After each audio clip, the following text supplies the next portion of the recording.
Olá, meu amigo, minha amiga, muito boa tarde. É um prazer estar aqui com você mais uma vez. E nós vamos estudar um tema extraordinário, que é o tema número 11 do nosso guia de estudo, que ele traz uma pergunta: o que mais eu poderia ter feito, né? Nós somos aqui da Igreja Central, a Igreja Adventista Central de Londrina. Ficamos aqui localizados na Rua Natal, número 42, e convidamos você a vir nos conhecer. E você será muito bem recebido aqui pelo nosso amigo Djalma, que está aqui ao nosso lado direito, tá bom? Seja bem-vindo aqui. Se esse conteúdo fizer sentido para você, se inscreva no nosso canal, deixa o seu like, que nós iremos ficar muito felizes. Somos convidados a reconhecer e proclamar a justiça de Deus e suas intenções amorosas para com o seu povo.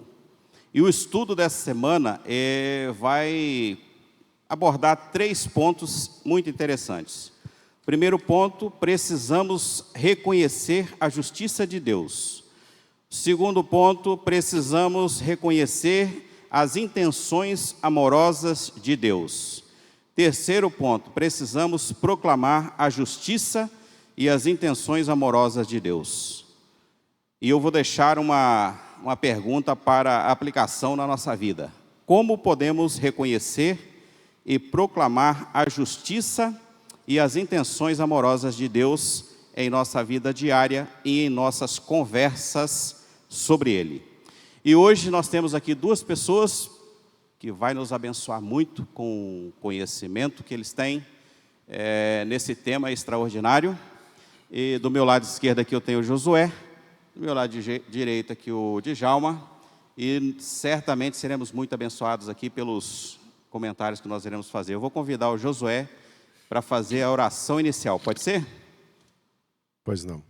Oremos então.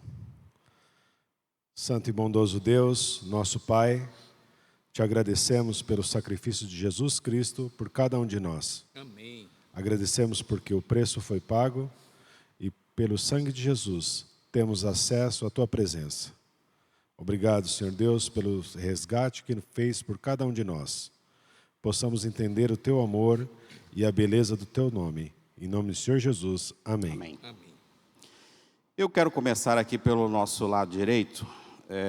Deus ele faz uma pergunta muito interessante, né? O tema aqui: o que mais eu poderia ter feito? Djalma, podemos confiar em Deus mesmo com todas as perguntas que permanecem sem respostas?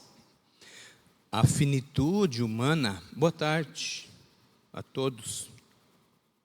A finitude humana, ela sempre estará em evidência diante do inatingível poder de Deus. Quando Deus se dirige a nós, Ele o faz como o pai tentando estender a mão para o filho. E a sua pergunta coloca em evidência o fato de que Deus nunca erra. Aqui tem o final de um verso aqui, diz assim: todo aquele que é da verdade ouve a minha voz. Então, Deus nunca erra. E o acertar de Deus nos deixa tranquilos para crermos nele com toda segurança, porque é para isso que Ele nos criou, para ser o nosso cuidador, aquele que nos ama e nos conduz. Josué, eu achei interessante essa história do Denis, porque ele odiava o rei da região que ele morava. O que você me fala sobre isso aí? Tem alguma relação com Deus? Os caminhos do Senhor são mais elevados que o meu. Os pensamentos do Senhor são eternos. Muitas vezes nós vemos em parte, como por um espelho, mas Deus vê o todo. E no plano da salvação de Deus, Deus não trabalha apenas com o momento presente, mas Ele trabalha com a salvação plena, completa e cabal. Então, na história do Denis, aquele rapaz, aquele menino via em parte, mas o rei via o todo. E Deus é a mesma coisa. Muitas vezes não vamos entender os desígnios de Deus, nós não vamos entender por que está acontecendo aquilo, mas o Senhor Deus dará resposta a cada pergunta. Nesse encontro que nós teremos aqui, com certeza nós não explicaremos a razão de todo o drama que vivemos nesse mundo. Mas um dia Deus dará a resposta. Mas uma resposta maior Ele já deu, quando Ele entregou o seu Filho unigênito, para que todo aquele que nele crê não pereça, mas tenha vida eterna. Então, o que Deus depositou em nosso favor é muito maior, é um saldo enorme que podemos confiar, porque tem lastro.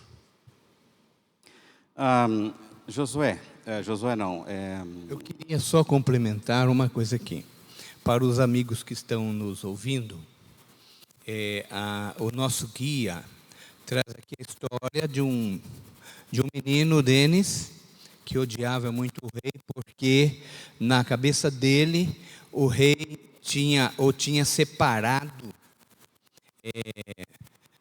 da família, e ele então criou assim um grande ódio. E com a chegada da peste negra, o rei fez isso para salvar a vida deles. Muitas vezes nós temos, Josué, dentro daquilo que você falou, muitas vezes nós temos uma compreensão velada das coisas e nos esquecemos que Deus está cuidando dos mínimos detalhes de nossa vida. E quantas vezes nós já sofremos alguma coisa, até por providência divina, para que nós pudéssemos chegar ao ponto como Ele gostaria. Eu gostaria de fazer uma pergunta para você, Josué, que ela está baseada aqui no estudo na parte de domingo, que diz assim: o que significa dizer que Jesus é rei? O que significa dizer que Jesus é rei é o seguinte: ninguém ganha um reinado sem uma conquista. Então, nós sabemos que Jesus sempre foi o rei, Senhor dos senhores. Lá Apocalipse deixa bem claro isso. Mas em algum momento, nós no planeta Terra nos aliamos ao inimigo de Deus. E nós fomos sentenciados à morte, porque o pecado entrou no mundo e junto com o pecado veio a morte. Mas Jesus veio e pagou o pecado. Com o seu sangue Ele nos comprou. Ele venceu o inimigo. Ao vencer o inimigo, e vence de uma forma estranha, né?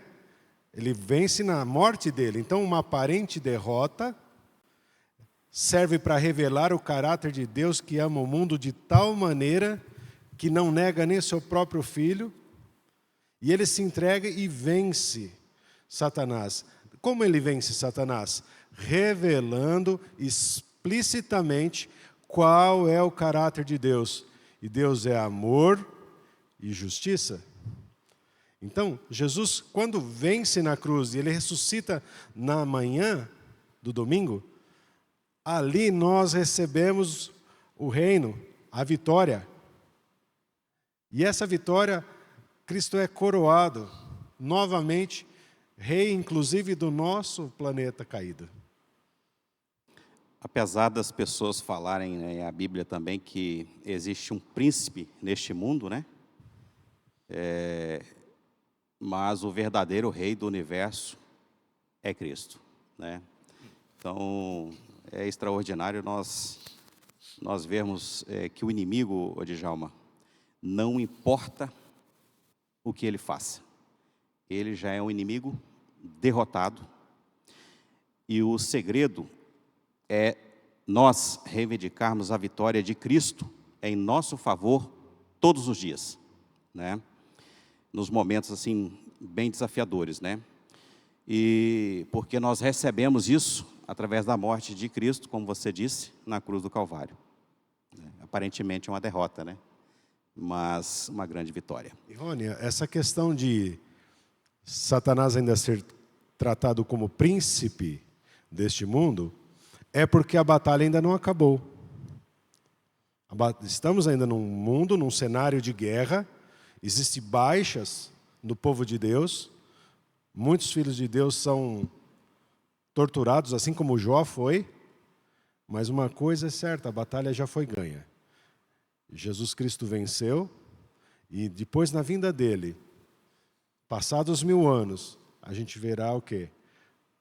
A conquista final, e nunca mais o mal se levantará novamente. É o diabo, Satanás, homicida desde o princípio.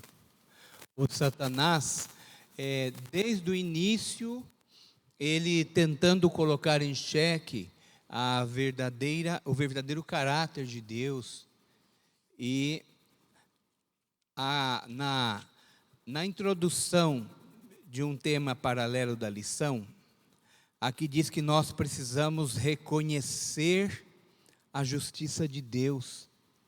Eu achei muito bacana isso aqui. Como é que eu reconheço a justiça de Deus? É vivenciando o resultado dessa justiça na minha vida. Quando o Djalma não consegue mais fazer a vontade de Deus, aí Deus vem com seu amor maravilhoso e estende a mão e diz assim: eu tenho intenção de te ajudar, eu quero te ajudar. Então, nós precisamos reconhecer a justiça de Deus, reconhecer que Deus sempre tem intenção de nos ajudar, e aí então nós iremos manifestar isso através do nosso viver e das nossas proclamações também. Então, só complementando a minha argumentação, Jesus veio para trazer luz para todos nós. E essa luz vem vem revelar quem realmente é o inimigo. E esse inimigo, se ele exerceu o papel de acusador, de homicida, de perseguidor dos cristãos, Jesus venceu. Quando Jesus venceu lá no Monte da Tentação, quando Jesus então disse assim: vai-te Satanás, não é? Quando Jesus venceu Satanás lá na cruz, quando Jesus retomou o domínio deste mundo, morrendo na cruz por nós, Ele é o grande vencedor e o grande rei. Posso te fazer uma pergunta? Que diz assim: por que a demonstração da justiça e do amor de Deus, ela é importante no conflito cósmico? A justiça de Deus, ela é fundamental para eu reconhecer o meu papel. Qual que é o meu papel neste mundo? Apenas de alguém que está num processo. Deus permite até hoje que eu esteja aqui, que eu esteja conhecendo a palavra dEle, que eu esteja conhecendo a Deus de alguma forma, pelo estudo e tudo mais, porque eu estou num processo.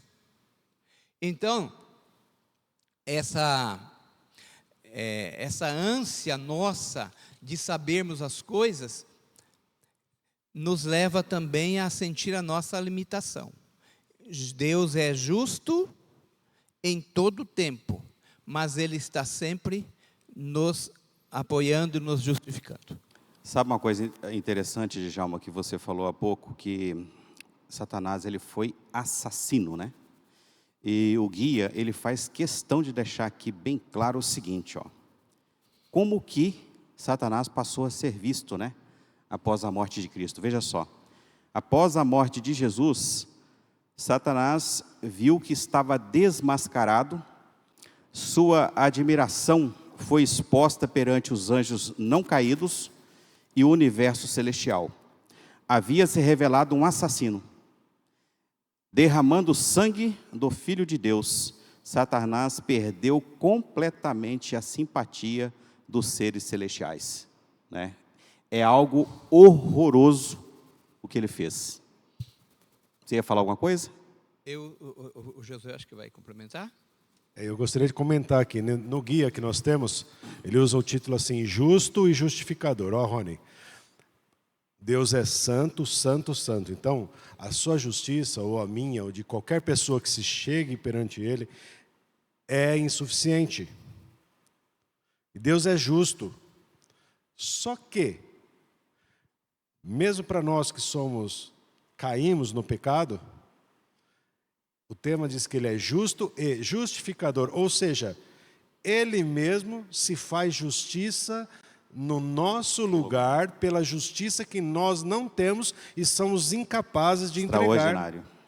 Então, Jesus Cristo, ao assumir a minha pessoa perante Deus e tomar o meu lugar, Ele atende os requisitos plenos de justiça. Nós vemos aqui nesse contexto, é que Deus exige justiça, porque Ele é um Deus justo.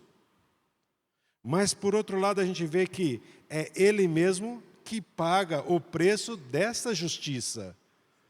E pela graça nós somos salvos, isso não vem de nós, é dom gratuito de Deus. Oh, que maravilha de caráter! Esse é o caráter do Deus que nós servimos. Eu vou aproveitar, Josué, que você falou é algo interessante, queria conectar isso com uma pergunta que é de terça-feira aqui. Que mais se podia fazer a minha vinha, que eu não lhe tenha feito? Fala para nós. Essa é uma pergunta que Deus faz. Veja a humildade de Deus. Deus perguntando para quem? Para nós, seres humanos. Fala para nós. Bom, olha, Rony, veja o seguinte. É bem possível que algumas coisas, quando vem as lutas na nossa vida, e nós nos sentimos só, não que estejamos só, mas nos sentimos sós. A mente humana, ela é delicada e por vezes a gente se sente só. E a gente deveria perguntar para nós mesmos, haveria algo mais que Jesus poderia fazer e que já não fez? Nesses momentos de solidão, ó só exemplo, Jesus deixa uma frase simples: eis que eu estou convosco todos os dias até a consumação dos séculos. E quando você está se sentindo pesado, ele fala o seguinte: põe sobre mim o meu fardo que é leve e meu jugo é suave, eu carrego o seu fardo. Nesse contexto, sabe, haveria mais o que Deus poderia fazer? Não haveria mais. E veja só, o preço pago é um preço do universo. Eu gosto de lembrar de João. João fala assim: no princípio era o Verbo estava com Deus e o Verbo era Deus. Todas as coisas foram feitas por Ele, e sem Ele, nada do que foi feito se fez. Então, quando a gente entende isso, esse verso, essa pessoa é Jesus Cristo. Então, o universo criado por Cristo, um dia parou para ver esse Senhor maravilhoso se entregar e morrer no nosso lugar. Haveria mais o que ser feito? Djalma, você pode ler Isaías capítulo 5, do verso 1 ao 4? Eu gostaria primeiro de colocar um contexto aqui, antes de ler, tá bem? Deus, segundo o guia aqui, Ele é o dono da vinha. E o dono da vinha, ele está cuidando dos frutos desta vinha, ou pelo menos ele tem intenção de quais sejam esses frutos. Aí, quando ele diz assim, o que mais eu poderia ter feito? Eu me lembrei, Josué, quando você estava argumentando aí, que nós poderíamos não existir.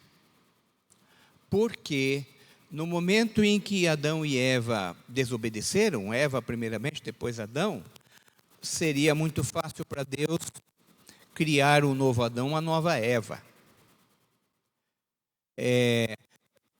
Seria muito fácil para Jesus vir a este mundo, ficar aqui um mês, cumprir a sua parte aí de redenção e voltar para o céu. E, no entanto, o que está em jogo por trás de tudo é o caráter do dono da vinha. E Deus diz assim: agora cantarei ao meu amado o cântico do meu amado a respeito da sua vinha. O meu amado teve uma vinha num outeiro fertilíssimo. Sachou-a, limpou-a das pedras e plantou as vides escolhidas. Edificou no meio dela uma torre e também abriu um lagar. Ele esperava que desse uvas boas, mas deu uvas bravas. E o verso 4: que mais se podia fazer ainda à vinha, que eu lhe não tenha feito? E como esperando eu que essas uvas boas viessem produzir uvas bravas? Deus aqui, queridos, ele se expõe, ele diz assim: pode me julgar. O que mais eu podia fazer? Você tem alguma outra solução para a situação? Porque o inimigo dizia assim: Deus é injusto, Deus é tirano, não é isso? Aí quando Adão e Eva pecou, né, ele disse assim: Deus vai ser mentiroso, porque Ele não vai matar, Ele é amor, não é? Aí ele diz assim, não, Deus Deus não tem saída. E aí então, quando você diz aí o João 1,14, não é isso? E o verbo se fez carne e habitou, não é isso? O verbo é Jesus Cristo, que está aqui para reivindicar ou para vindicar o caráter de Deus. Sabe, Josué, que eu acho interessante, como o Djalma disse, Deus, Ele plantou uma vinha, certo? Ele é o agricultor. E é interessante que eu, você, Djalma, todos nós, né?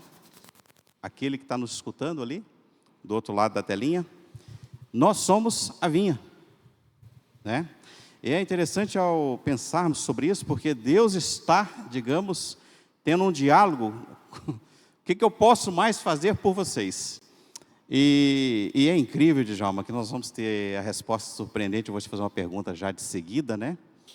Que Deus podia fazer mais, e Ele fez mais. Veja só, Djalma, Josué. Olha, eu queria, pegando esse paralelo, então, assim, as pessoas estão nos assistindo, então vamos ver assim.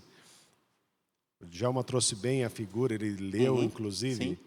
Então, Deus tem um campo de produção de uvas. Corretíssimo.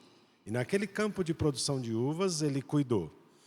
Mas as plantas, cada planta, Ele diz que representa os homens de Israel, e atualmente, Justo. quando a gente lê a Bíblia, Justo. representa a Nós. gente também, como o povo dele. Então, você fica pensando assim, bom, se não deu fruta boa, é porque a muda tirada não era boa. Não, mas vem da raiz de Abraão, o pai da fé, são ramos que estão ali associados com alta genética produtiva. Então, a genética era boa, o solo foi bem cuidado, foi bem regado, foi bem tratado, fez tudo. E eu gostei que esse guia traz o seguinte: a tradução para uvas amargas, a palavra também serve para frutos podres. Justamente. E fruto, Jesus sempre representou que são os nossos atos. Os nossos atos, o resultado do nosso ato, dos nossos atos. Então Deus pergunta: olha, eu fiz tudo para você, e por que está produzindo fruto ruim? Por que produzindo fruto ruim? O que te falta? Essa é uma pergunta que cabe a nós. Ao ver o amor de Deus por nós, o cuidado de Deus por nós, será que não seria tempos de produzir mais frutos de justiça? Verdade. Para agradar o dono da vinha, que é Jesus? Deus Pai. No capítulo 5:1 ainda diz que Deus plantou as mudas certas, aqui num comentário diz assim, não é isso? Ele escolheu uma colina fértil, cavou a terra, tirou as pedras, plantou as melhores mudas de videira. Depois ele construiu uma torre para cuidar, não é isso? Dos frutos e dos próprios troncos. Nós fomos colocados por Deus, diz o apóstolo Paulo, que nós somos filhos de Abraão conforme a promessa. Então, como filhos de Abraão, nós temos uma raiz, uma muda perfeita. Nós somos uma muda perfeita. Agora, entre as mudas perfeitas, pode ser que hajam pragas que nos levem a sermos destruídos ou fraquejarmos em nosso propósito. Sabe, Djalma, o que eu acho interessante? Que Deus, Ele só planta coisas boas e perfeitas. Mas, como que essa vinha deu frutos podres? Então, eu gosto de pensar que um inimigo fez isso. Né? Um inimigo fez isso. O Josué fez uma pergunta muito interessante, né? O que mais eu poderia ter feito, né? Eu gostaria, antes de eu fazer a pergunta aqui para o Djalma, que eu vou fazer, eu gostaria que você lesse para nós Mateus 21, 33 a 39. E é interessante aqui que essa parte que nós vamos ler é que Jesus usa aquilo que Deus disse no Velho Testamento, traz num contexto do Novo Testamento Complementa. E amplia essa mensagem. Vamos ver essa ampliação. Ouvi ainda uma parábola. Houve um homem, pai de família, que plantou uma vinha, circundou-a do seu valado e construiu nela um lagar, edificou uma torre, arrendou-a a uns lavradores e ausentou-se para longe. E chegando o tempo dos frutos, enviou seus servos aos lavradores para receber os seus frutos. E os lavradores apoderaram-se dos servos, feriram uns, mataram outros, apedrejaram outro. Depois enviou outros servos em maior número que os primeiros, e fizeram deles o mesmo. E por último enviou-lhes o seu filho, dizendo: terão respeito ao meu filho. Mas os lavradores, vendo o filho, disseram entre si: esse aí é o herdeiro, vinde, matemo-los, apoderemo-nos da sua herança. E lançaram mão dele, arrastaram para fora da vinha e o mataram. Djalma, com base no que o Josué leu, eu quero te fazer uma pergunta que diz assim, porque você questionou, né, há pouco, né, o que mais eu poderia ter feito. Aqui diz assim, ó, o que mais Deus poderia ter feito além do que já fez. E com base no que o Josué leu, o que você diria para nós? Muito bem. O além de Deus é algo inimaginável, tá? Então, Deus pergunta, o que mais que eu poderia ter feito? Né? Se eu estendi a mão para o transgressor, para o desobediente, se eu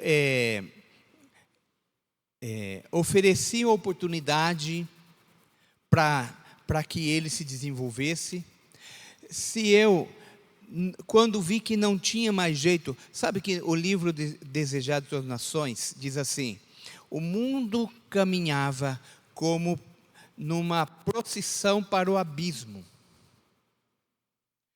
E aí vem Jesus para resgatar. Esse é o além de Deus e muito mais.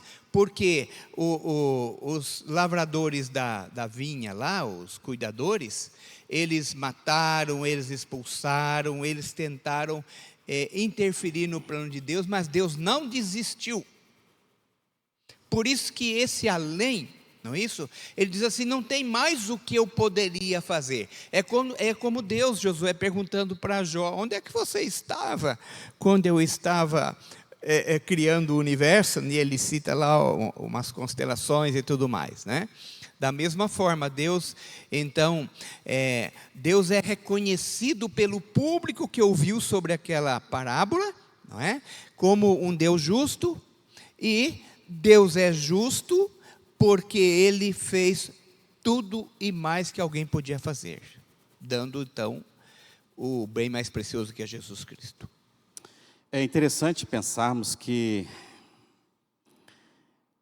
quando nós olhamos para a cruz, aí verdadeiramente está respondida essa pergunta: o que mais eu poderia fazer, né? O dono da vinha, Jesus, se humilhou a tal ponto de dar a sua vida, e foi uma morte difícil, Josué, desafiadora.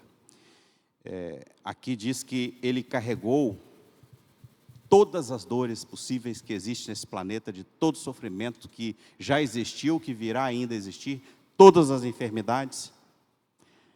Aí, aquelas pessoas, né, que a semelhança de Denis, no início da história, do início do estudo, né, não entendiam por que o rei havia os levado, separado dos seus pais, né?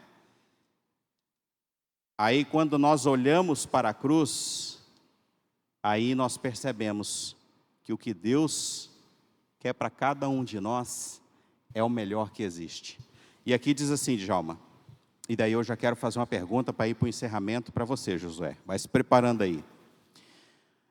O evento da cruz demonstra que Deus fez todo o possível para reduzir e eliminar o mal, mas sem destruir o contexto necessário para que o amor autêntico se desenvolva. E aqui diz mais ainda, a liberdade inerente ao amor era tão sagrada que Cristo se dispôs a suportar tudo isso em nosso favor, né? Então, fez muito, mas muito, mas muito mais do que deveria. Meu amigo, indo para a reta final, quero fazer aqui uma pergunta para você, Josué, na temática aí de quinta-feira, né? A vindicação do nome de Deus. E aqui tem uma pergunta que diz assim, por que o nome de Deus será vindicado no fim? O nosso guia de estudo, ele trouxe assim 3 fases da vindicação do nome de Deus. Vamos entender vindicação. É que o nome de Deus foi jogado ao chão. Isso começou, não foi no Jardim do Éden, começou lá no céu. Satanás pôs em dúvida o amor e a justiça de Deus. E ali ele lançou dúvida no coração dos anjos, e Apocalipse diz que o dragão, a antiga serpente, arrastou com o seu rabo 1/3 das estrelas do céu. E olha como foi eficiente nesse processo. E pairou ali a dúvida em relação ao nome de Deus. Que é o caráter, né? Que é o caráter de Deus. Então, essa vindicação, ou seja, reerguer o nome de Deus, o santo nome de Deus, como um Deus amoroso e justo e digno de louvor, só Ele digno de louvor, a gente vê em 3 partes. Então, a vindicação está nesse momento, né? São 3 momentos, e eu gostei muito que esse guia trouxe. Ele fala o seguinte, a vindicação de Deus acontece primeiro na cruz. Primeiro na cruz. O inocente tomando o lugar do culpado. Então, o próprio Deus morre no nosso lugar. Para o universo inteiro ficou claro. Então, quem é Deus? O segundo momento da vindicação é o juízo pré-advento, o juízo investigativo. E para os amigos que estudam, entendem que a partir de 1844, começou um juízo investigativo no céu. E esse juízo investigativo está revelando o quanto Deus tem agido pela salvação do homem. E o terceiro momento, que é o juízo pós-advento, durante o qual os salvos irão julgar o mundo e os próprios anjos. Isso no durante os 1000 anos. Então, o pós-advento. Então, são 3 fases que Deus usará. Nós podemos achar assim, poxa, bastava a cruz, não é? É que Deus trabalha com 100% de assertividade, 100% para que nenhuma dúvida paire. Então, bastaria a cruz, não bastaria? Mas para Deus não basta. Tem o juízo ainda investigativo e depois o juízo pós-advento. Ali é muito interessante isso, porque traz um texto que, após esse juízo, depois que a cidade santa descer, quando Satanás e seus exércitos rodearem a cidade, quiserem entrar na cidade, Cristo se levanta sobre a cidade. Todos reconhecem, inclusive Satanás e os seus legionários, que Jesus Cristo é justo, Ele é santo, Ele é bom e que Deus, em todo o seu ato de justiça, não desvinculou o amor. Que maravilha, né? Extraordinário. Tem uma frase assim que eu gosto. Deus não demora, Ele capricha. Muito obrigado, meus amigos. Tema extraordinário, uma conversa super produtiva, muito boa. Nós já vamos agora para a reta final, aí para as considerações, né? Mas antes eu gostaria de... Você quer complementar alguma coisa, Djalma? Eu queria só complementar dizendo o seguinte, a todos os ouvintes aí que estão acompanhando este momento de estudo, há muitas coisas que nós não vamos compreender nunca, a não ser quando forem desveladas ou forem manifestas por Deus. Eu tenho um amigo que recentemente sofreu uma grande injustiça. E é uma pessoa assim, idônea, de um caráter impoluto. E eu estava conversando com ele recentemente, dizendo assim para ele, as providências de Deus jamais deixarão de te acompanhar. O que você precisa fazer é ter paciência e fé. Queridos que estão nos ouvindo, eu quero dizer para vocês que nós precisamos sim ter paciência para entender o plano de Deus. Porque às vezes nós pedimos, nós queremos, nós somos afetados e não entendemos. Então fica aqui o meu desafio, aliás a minha recomendação. Deixa Deus agir da forma dele no tempo certo. E depois então tenha fé. Pode demorar, mas um dia nós vamos compreender tudo. Eu quero ler um verso que está em 1 Coríntios, capítulo 6, no verso 2, que diz o seguinte: Ou não sabeis que os santos hão de julgar o mundo? Ora, se o mundo deverá ser julgado por vós, sois acaso indignos de julgar as coisas mínimas? Esse Deus, Josué, como você disse, bastava a cruz. Mas esse Deus é tão extraordinário que Ele vai falar o seguinte: olha, Josué, eu acredito que você vai estar na eternidade, você e sua família. E eu acredito que, e aí Deus vai chegar para você, Josué, estão aqui os livros, olhe por você mesmo, veja se tem aí alguma coisa que porventura eu tenha feito que não esteja correto. Já pensou isso, Djalma? Que extraordinário. Deus permitir que a gente venha observar aquilo que, as decisões que foram tomadas aí. Que extraordinário. Sabe, Josué, Rony, quando chegar esse momento, e o Djalma abordou esse assunto, há coisas que hoje o ouvinte e eu não sabemos, não enxergamos, mas durante esse período dos 1000 anos, quando forem abertos os livros, todas as coisas serão reveladas. E sabe o que nós vamos ver lá, Rony? Que passo a passo, Jesus Cristo estava conosco, assim como Ele prometeu. estar todos os dias até a consumação dos séculos. Louvado seja Que Deus. todo o esforço foi feito para que todos estivessem ali, na presença do Senhor, que todos fossem resgatados. Nada foi economizado do universo, nada, nem um segundo, nem uma atenção, tudo foi feito. E se chegarmos ali, pela graça do Senhor, veremos que foi um esforço divino. Querido amigo, chegamos ao final desse estudo extraordinário. Eu creio que Deus abençoou muito a sua vida. E eu quero fechar aqui com um texto que diz o seguinte: tudo quanto nos tem confundido sobre as providências de Deus será esclarecido no mundo futuro. As coisas difíceis de serem compreendidas terão então explicação. Os mistérios da graça nos serão desvendados. Naquilo em que nossa mente finita só via confusão e promessas desfeitas, veremos a mais perfeita e bela harmonia. Saberemos que o amor infinito dispôs as experiências que nos pareciam as mais difíceis. Ao reconhecermos o terno cuidado daquele que fez todas as coisas contribuírem para o nosso bem, nós nos alegraremos com júbilo inexprimível e repleto de glória.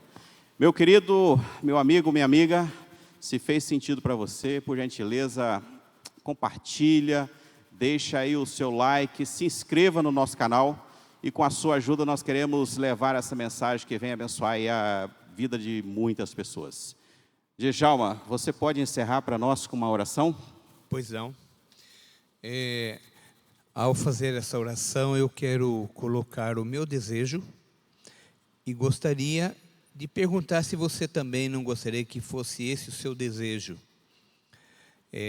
Lá em Apocalipse 19:2 diz assim: verdadeiros e justos são os seus juízos.